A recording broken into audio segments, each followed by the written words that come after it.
오늘 우리에게 주시는 살아계신 하나님의 말씀은 신약성경 요한일서 2장 7절에서 11절의 말씀입니다. 신약성경 요한일서 2장 7절에서 11절까지의 말씀입니다. 제가 가지고 있는 성경은 신약 389면에 있습니다. 요한일서 2장 7절에서 11절의 말씀을 받들어 읽도록 하겠습니다. 사랑하는 자들아, 내가 새 계명을 너희에게 쓰는 것이 아니라 너희가 처음부터 가진 옛 계명이니 이 옛 계명은 너희가 들은 바 말씀이거니와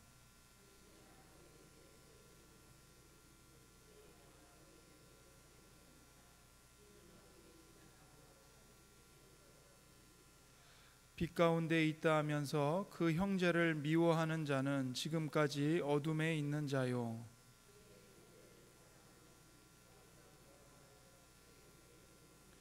함께 읽겠습니다.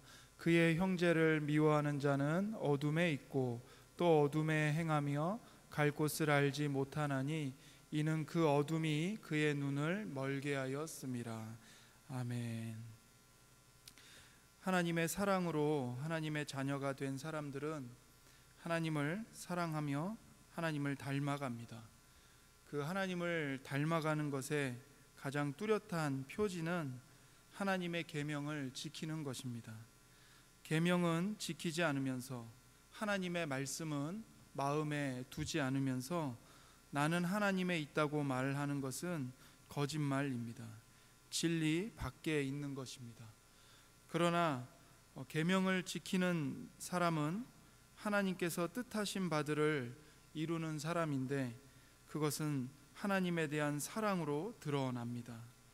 계명을 지키면 사랑은 배가 되고 또 하나님을 사랑하면 계명을 지킵니다. 계명을 지키면 우리 안에서 하나님의 사랑이 온전하게 되었다는 것이 드러나게 되고 우리가 하나님 안에 거한다는 것을 확신하게 됩니다. 우리가 하나님 안에 거하면 우리는 예수님께서 살아가시는 것처럼 살아가게 됩니다. 이로써 하나님의 형상의 목적이 이루어지게 되지요. 이 모든 것을 가능하게 하는 것이 바로 하나님의 말씀입니다. 이것이 이제 앞에 2장 6절까지의 말씀이었습니다. 그리고 이제 7절 말씀이 이어집니다. 사도는 이 편지를 받는 교회를 향해서 사랑하는 자들아 라고 부릅니다. 얼마나 아름다운 호칭인지 모릅니다. 이 사랑하는 자들아, 이 한 말씀 속에 요한일서 전체가 담겨 있습니다. 아니, 기독교 신앙 전체가 담겨 있다 해도 과언이 아닙니다. 이 사랑은 하나님으로부터 온 사랑입니다. 아들 하나님이신 예수님을 십자가에 못 박아 그 하나님의 생명을 죄인인 우리에게 쏟아 부어 주셨습니다. 그러한 하나님의 사랑입니다. 그래서 예수님을 믿는 우리는 하나님의 사랑을 받은 자들입니다. 받은 사랑이 있기 때문에 그 사랑을 가지고 비로소 하나님을 사랑할 수 있게 된 자들입니다. 사도는 하나님께 사랑을 받고 또 하나님께 사랑을 드린 자로서 이제 그 사랑을 형제들을 향하여 확장하기를 원하시는 하나님의 뜻을 따라서 교회의 사랑을 쏟아 부었습니다. 그래서 교회를 향하여, 성도를 향하여 사랑하는 자들아 라고 부르고 있는 것이지요. 이렇게 성도들과 사랑을 주고받는 관계로 들어온 것은 먼저 사랑해 주신 하나님 덕분입니다. 그래서 성도와 성도 사이에, 하나님과 우리 사이에 사랑이 흘러 충만하게 관계를 메워가는 아름다운 질서가 펼쳐지게 되고 또 그러한 모습을 이 사랑하는 자들아 라는 이 한마디로 표현하고 있는 것입니다. 그러면서 사도는 내가 새 계명을 너희에게 쓰는 것이 아니다. 옛 계명을 쓰는 것이다.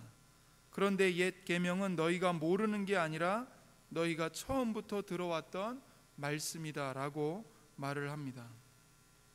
사도가 갑자기 새 계명을 언급하는 이유는 이 교회 안에 새로운 것을 가지고 들어와서 분란을 일으켰던 자들이 있었기 때문입니다. 그러니까 새로운 것, 새로운 교훈 혹은 새로운 복음을 가지고 들어와서 성도를 현혹시켰습니다.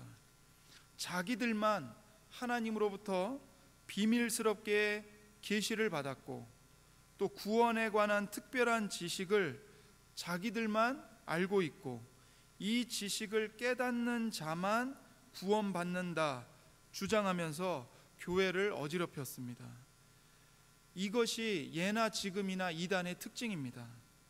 자기들만 특별한 지식, 자기들만 새로운 계시를 갖고 있다고 주장하죠.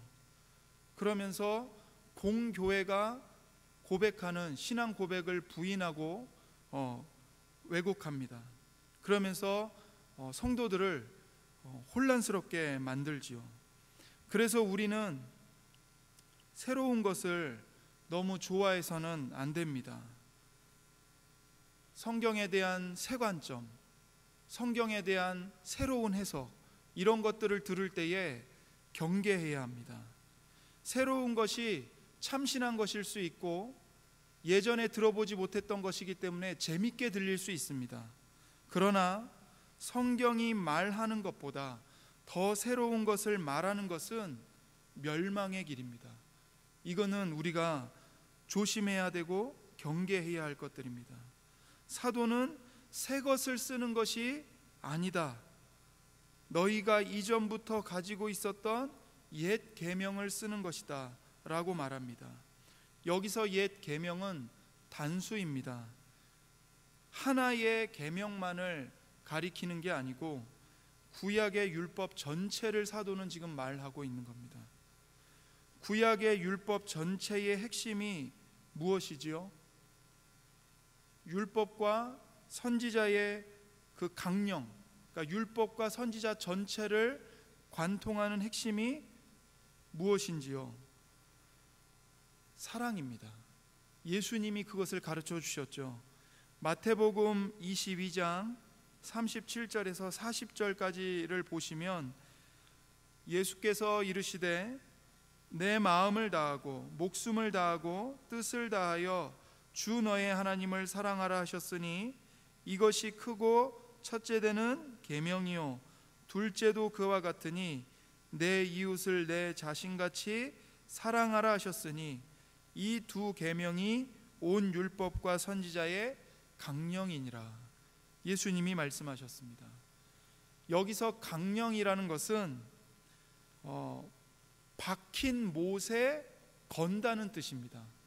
그러니까 우리가 어떤 액자를 건다든가 물건을 벽에 걸려면 못을 박아야 되잖아요. 그리고 그 박힌 못에다가 물건들을 걸어 놓죠. 강령이 바로 그런 뜻입니다. 그러니까 하나님을 사랑해라, 너의 이웃을 사랑해라, 이 두 계명이 박힌 못처럼 박혀서 율법의 모든 계명들과 선지자들의 모든 말씀이 이 두 계명에 걸려 있다는 겁니다. 그래서 옛 계명의 핵심도 뭐냐면 사랑입니다. 그러면 사도 요한이 말한 이 8절에 나오는 새 계명은 무엇일까요? 사도 요한이 2장 8절에서 내가 다시 너희에게 새 계명을 쓴다라고 말했습니다. 새로운 것이라고 말합니다. 그런데 이것은 이단들이 주장했던 것처럼 기존에 없었던 것을 새롭게 말하는 것이 아닙니다. 여기서 새 계명이라는 말은 이전에 예수님께서 사용했던 표현입니다. 요한복음 13장 34절에서 34절을 보시면 새 계명을 너희에게 주노니 서로 사랑하라. 내가 너희를 사랑한 것 같이 너희도 서로 사랑하라. 너희가 서로 사랑하면 이로써 모든 사람이 너희가 내 제자인 줄 알리라. 사랑과 알매 문제를 주께서 여기에 천명해 놓으셨습니다. 새 계명을 너희에게 준다. 그런데 새 계명은 사랑이다. 사실 이것은 옛 계명과 내용이 똑같죠. 사랑입니다. 내용이 달라졌기 때문에 새 계명이 아닙니다. 예수님께서 옛 계명을 우리의 마음에 새롭게 비춰주시기 때문에 새 계명인 겁니다. 그러니까 다시 말해서 예수님이 우리를 먼저 사랑해 주셨습니다. 그리고 그 예수님의 사랑 때문에 우리가 예수님을 의지해서 예수님이 우리를 사랑해 주신 것처럼 우리가 서로가 서로를 사랑할 수 있게 되었습니다. 왜냐하면 예수님께서 우리에게 하나님의 생명을 가져다 주셨고 예수님이 우리를 먼저 사랑해 주셨기 때문입니다. 그 예수님의 사랑과 예수님의 생명 때문에 비로소 사랑할 수 없는 우리들이 예수님 안에서 서로를 사랑할 수 있게 되었습니다. 그래서 새 계명인 겁니다.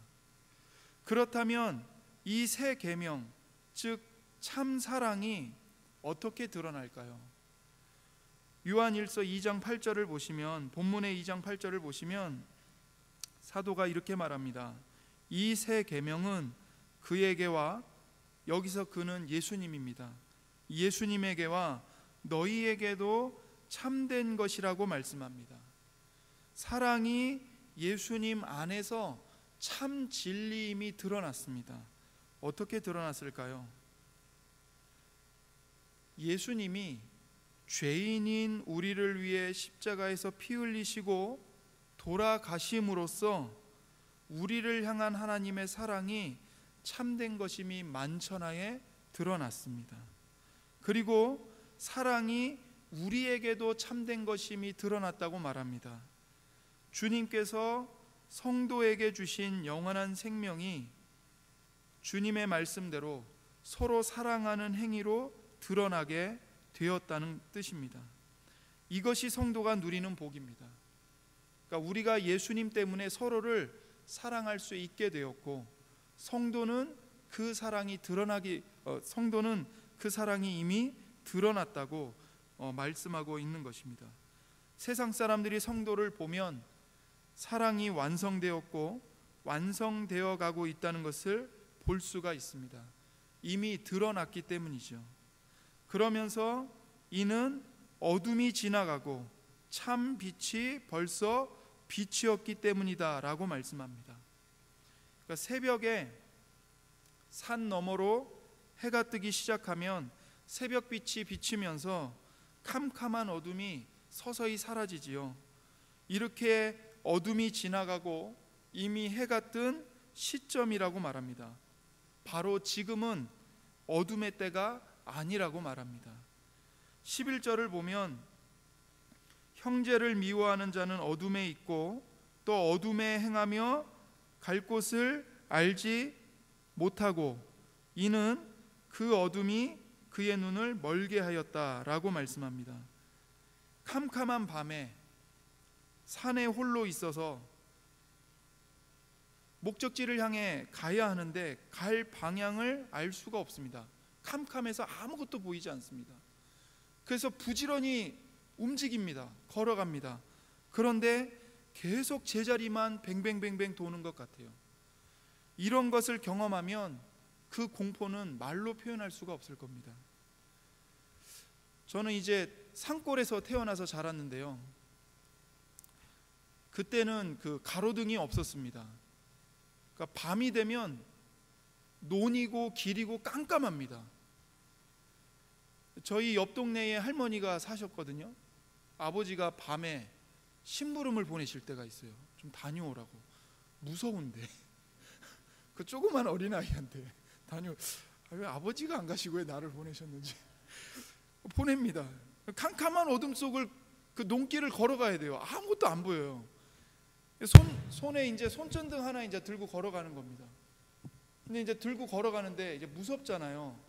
그러니까 이제 앞에만 비추고 가는 게 아니라 옆에서 자꾸 뭐가 튀어나올 것 같아요. 그러니까 이쪽을 비춰봐요. 이쪽이 캥기잖아요. 이쪽도 비춰보고, 뒤에서는 뭐가 덮칠 것 같아요. 그러니까 뒤도 이제 비춰봅니다. 그래서 이제 사방을 다 비추면서 가는 거죠. 무서우니까. 어둠을 걸어가는 게 참 무섭습니다. 그런데 손전등 하나 없이 산에서 하룻밤을 보내야 한다면 얼마나 두려울까요? 그러다가 새벽이 되어서 동이 터옵니다. 빛이 비추기 시작합니다. 산의 지형이 보이기 시작하고 길이 보이기 시작하는 겁니다. 이처럼 캄캄한 이 세상에 빛이 오셨습니다. 이 빛이 바로 예수님이시죠. 예수님의 성육신이 바로 동트기 시작한 사건입니다. 예수님의 십자가의 죽으심과 부활은 대낮의 햇빛처럼 찬란하게 빛을 비추는 것입니다. 대낮의 햇빛이 비추는 길을 걸어가는 사람들은 걸려 넘어지지 않죠. 빛을 따라 걸어갑니다. 그 빛을 따라 걸어가는 것, 그 모습이 바로 형제 사랑이라고 말씀하고 있는 겁니다. 여기서 말하는 이 형제는 혈육이 아닙니다. 교회, 곧 성도입니다. 예수님 안에서 같은 신앙 고백으로 연합된 성도, 교회를 사랑하는 것, 이것이 빛을 따라 살아가는 모습입니다. 그러나 반대로 어둠 속에서 어디로 가야 할지 모른 채 방황하는 그 모습은 미움입니다. 형제를, 성도를, 교회를 미워하는 것입니다.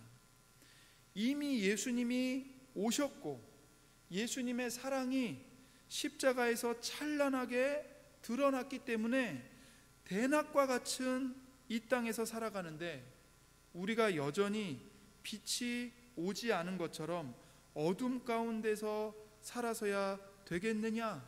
사도는 말하면서 빛 가운데 행하는 자와 어둠 가운데 행하는 자를 구분하고 있습니다. 빛 가운데 행하는 사람은 형제를 사랑하는 사람이요, 어둠 가운데 행하는 사람은 형제를 미워하는 사람이다. 이렇게 말하고 있는 것입니다. 그렇다면 형제를 사랑하는 사람들과 형제를 미워하는 사람들의 특징은 무엇일까요? 9절을 보시면 빛 가운데 있다 하면서 그 형제를 미워하는 자는 지금까지 어디에 있습니까? 어둠에 있습니다. 어둠에 있는 자요. 형제를 미워하는 특징은 어둠에 있는 겁니다. 그 사람은 빛 가운데 있다고 말하지만 정작 이 사람은 빛 가운데 있었던 적이 없는 사람입니다. 11절을 보시면 여기서도 이제 그 형제를 미워하는 자의 특징을 아주 잘 설명해 주고 있습니다. 그의 형제를 미워하는 자는 어둠에 있고 또 어둠에 행하여 갈 곳을 알지 못하나니 이는 그 어둠이 그의 눈을 멀게 하였음이라. 형제를 미워하는 자의 특징을 여기서 다시 반복합니다. 첫 번째, 어둠에 있고, 그러니까 현재 어둠에 처하여 있습니다. 두 번째, 어둠 속에서 행하며, 캄캄한 어둠 속에서 이리저리 걸어 다니는 겁니다. 세 번째, 갈 곳을 알지 못한다. 지금 가고 있는 것을 알지 못하고 있습니다. 보이지 않으니까 열심히 살기는 사는데 어디로 가고 있는지를 모르고 방황하고 있는 겁니다. 그 이유가 뭐죠? 어둠이 그의 두 눈을 눈멀게 했기 때문입니다. 이렇게 사는 사람들은 형제를 미워합니다. 교회를 미워합니다. 성도를 미워하면서 살아가고 있는 자들입니다. 하나님께 속한 자들이 아닙니다. 빛에 속한 자들이 아닌 것이죠. 반면에 형제를 사랑하는 사람의 특징은 무엇입니까? 10절을 보시면 그의 형제를 사랑하는 자는 빛 가운데 거하여 자기 속에 거리낌이 없으나. 첫 번째, 빛 가운데 거하여. 이것은 이 빛과 함께 사는 것을 뜻합니다. 그러니까 단순히 존재한다는 뜻이 아닙니다. 더 의미가 강합니다. 빛과 살가운 사귐을 나누고 있는 겁니다. 그래서 빛을 사귀고 빛과 교통하면서 사는 것을 뜻하는 겁니다. 두 번째, 자기 속에 거리낌이 없으나. 여기서 거리낌이라는 이 말이 덫이라는 뜻인데요. 그 그리스어 헬라어로 스칸달론입니다. 뜻이 덫입니다. 덫. 여기서 이 스칸달론이라는 헬라어에서 영어 스캔들이 나왔습니다. 그러니까 발목을 콱 붙잡아 가지고 자유롭게 활동하지 못하게 만드는 덫입니다. 형제를 미워하는 자는 자기 발에 걸림돌이 있어요. 덫에 걸려서 하나님께 나아가지 못하는 사람입니다. 뿐만 아니라 다른 사람들도 발목을 꽉 잡아서 그 사람도 하나님께로 나아가지 못하게 막는 것이지요. 사랑하면 이 덫이 없습니다. 그래서 하나님 앞에 담대함을 가질 수 있습니다. 하나님은 나의 하나님이시다. 하나님은 나의 편이시다. 여호와는 나의 목자시다. 형제를, 교회를 사랑하는 자는 이런 확신을 가질 수 있습니다. 사랑에는 두려움이 없습니다. 사랑은 두려움을 내어 쫓습니다. 그런데 반대로 형제를 미워하게 될 때 우리는 덫에 붙잡힙니다. 덫에 발목이 콱 잡혀서 더 이상 하나님 앞에 나아갈 수가 없게 됩니다. 우리만 못 나가는 것이 아니라 우리가 미워하는 그 사람이 우리의 미움을 먹고 생명력 있게 살아가는 모습이 아니라 시들시들 죽어가는 모습으로 만들어 버립니다. 미움은 독약과 같습니다. 미움에는 파괴력이 있어서 미워하는 내 자신을 파괴시킬 뿐만 아니라 내가 미워하는 그 사람도 파괴시키고 또 내가 미워하는 모습을 옆에서 보는 주변의 사람들까지도 파괴하고 맙니다. 이처럼 미움은 결코 사랑과 공존할 수 없습니다. 어둠이 빛과 공존할 수 없는 것과 같습니다. 그래서 미움은 하나님과 함께 거할 수가 없습니다.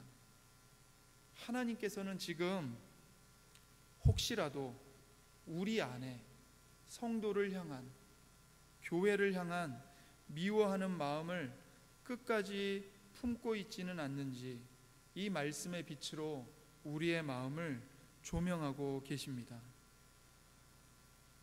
너는 이미 빛 가운데 들어와 있는 자인데 예수님의 십자가와 부활로 진리의 빛이 찬란하게 대낮처럼 비추고 있는데 왜 스스로 맹인처럼 두 눈을 가리고 걸어가고 있느냐 물어보고 계시는 겁니다.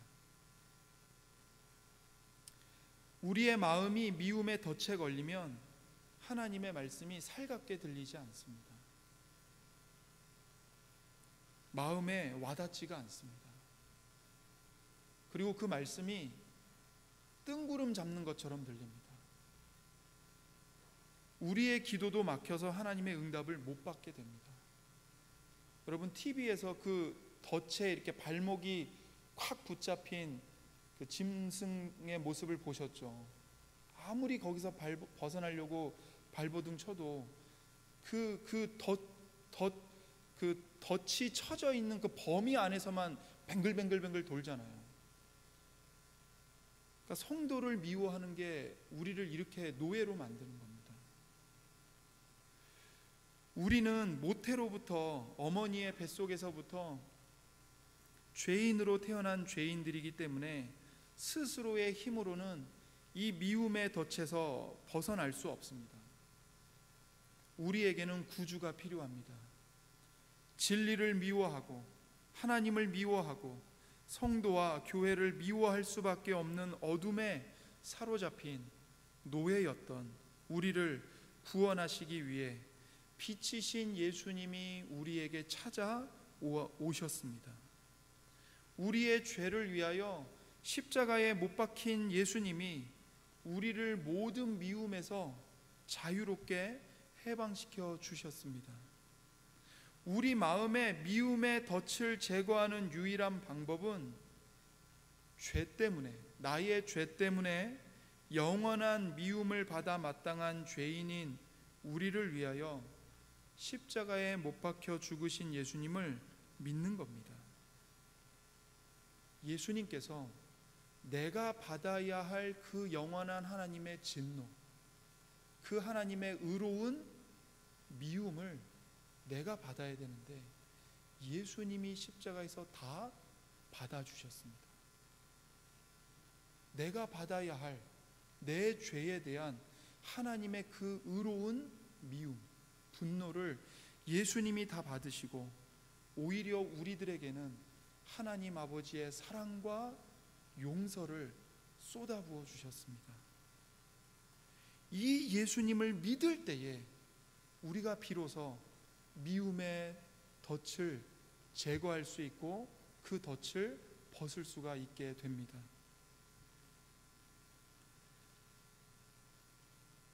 이 예수님을 믿고 우리가 여전히 죄인 되었을 때 자기 아들까지 아끼지 않고 우리를 위해 내어주신 하나님, 우리를 향한 그 사랑이 어떠한 사랑인지를 확증해 보여주신 하나님 아버지를 바라볼 때 비로소 이 미움의 덫을 우리가 이길 수가 있는 것이죠. 십자가에 못 박히신 예수님, 그리고 그 예수님을 내어주신 하나님 아버지께 우리의 죄를 진실하게 자백하면 주님께서는 우리를 불쌍히 여겨주시고 죄와 미움의 덫으로부터 우리를 건져주십니다. 우리가 우리의 힘으로 사랑의 행위를 열심히 해서 빛으로 들어온 게 아닙니다. 오히려 우리는 어둠 속에 있었는데 빛이신 예수님이 우리에게 찾아와 주셔서 우리를 먼저 사랑해 주셔서 우리가 비로소 하나님과 성도를 사랑할 수 있게 된 것입니다. 우리가 하나님과 형제를 사랑할 수 있는 것은 예수님이 십자가에서 하나님의 사랑과 생명을 우리에게 쏟아 부어 주셨기 때문입니다. 그래서 사도 요한은 이 삼위일체 하나님과의 사랑의 사귐, 그리고 교회와의 사랑의 사귐을 요한일서를 시작하면서부터 말을 했습니다. 요한일서 1장 3절을 한번 보시면 이렇게 나옵니다. 요한일서 1장 3절에 우리가 보고 들은 바를 너희에게도 전함은 너희로 우리와 사귐이 있게 하려 함이니 우리의 사귐은 아버지와 그의 아들 예수 그리스도와 더불어 누림이라. 우리가 이것을 쓰면 우리의 기쁨이 충만하게 하려 함이라. 사도 요한이 교회에게 예수님의 생명의 복음을 왜 반복해서 전하고 있는가? 그 이유가 우리 예수님 안에서 우리가 사도 요한과 이 편지를 받는 교회와 또 이 성경을 통해 예수님의 복음을 믿게 되는 성도가 되는 우리 모두가 사랑의 사귐을 갖기 위함이라고 말합니다. 그런데 이 사랑의 사귐이 우리 안에서 사랑의 사귐으로 끝나는 게 아니고 이게 어디로 연결된다고요? 하늘에 계시는 성부, 성자, 성령, 삼위일체 하나님과 사랑의 사귐 속으로 들어가게 된답니다.